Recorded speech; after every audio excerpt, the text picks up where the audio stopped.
Okay, so here we are, and we're going to sculpt our grip here.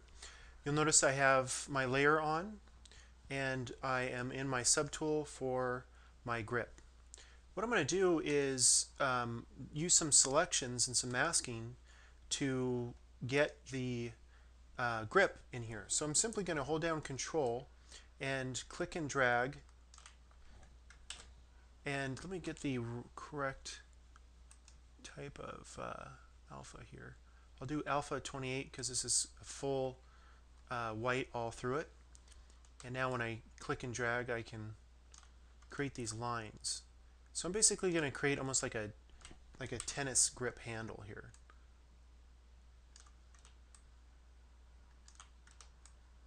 So each one of these areas will be a separation. And if I see an area that I need to strengthen, I can go back to it. I can also go in here, and if I hold down Control on this and click, it will blur my selection. And if I hold down Control and click here in the open area, it will inverse my selection. So you have a lot of different controls over what you're doing to it. Also, if I were to change my alpha to something like a pattern and holding down Control, it will actually drag that pattern over the object, and then I can make my modifications with these areas blocked.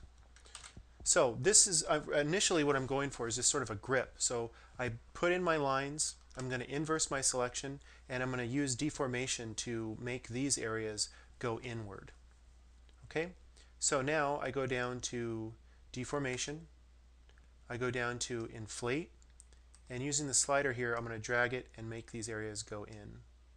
Okay, so also if I hold down Control H, it will hide my masking, just like Photoshop. Okay, and that's really nice if you want to just see what your object looks like without all of the other, without the masking on it. So if that's good enough for my grip there, I'll go ahead and use that. I can use